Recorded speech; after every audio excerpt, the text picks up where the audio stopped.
Première parution de la semaine, le sommet de la CEDEAO et la déclaration du Collège des chefs d'État de la Confédération AES. Ce sont les sujets qui alimentent donc les colonnes des journaux. La revue est préparée par Mariama Tamboura.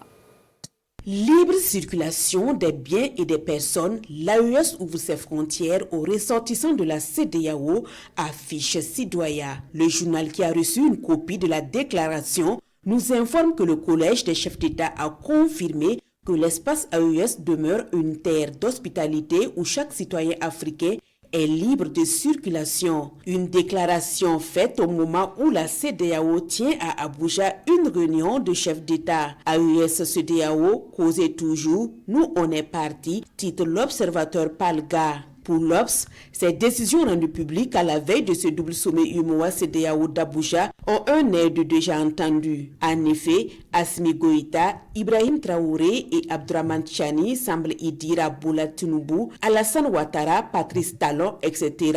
Cause toujours, nous on est parti. Sur le même sujet, aujourd'hui au Faso nous apprend que la CEDEAO donne un moratoire de 6 mois au Mali, au Burkina Faso et au Niger pour bien cogiter et se décider si l'AES poussera la porte toujours entrebâillée à Abuja ou si elle la refermera définitivement derrière elle. CEDEAO-AES, convergence de vues pour un divorce à l'amiable, s'interroge l'Express du Faso. En effet, les considérations entre l'AES et la CEDEAO sont comprises dans certains milieux comme étant purement politiciennes et par conséquent ne devraient en aucun cas remettre en cause les acquis d'intégration et de vivre ensemble des populations ouest-africaines que les deux organisations disent défendre, poursuit le quotidien Bouboulé avant de conclure qu'il sera hasardeux pour les gouvernements des deux espaces de remettre en cause les acquis. Au contraire, ils ont tout intérêt, si toutefois ils doivent divorcer, de les maintenir et de les renforcer davantage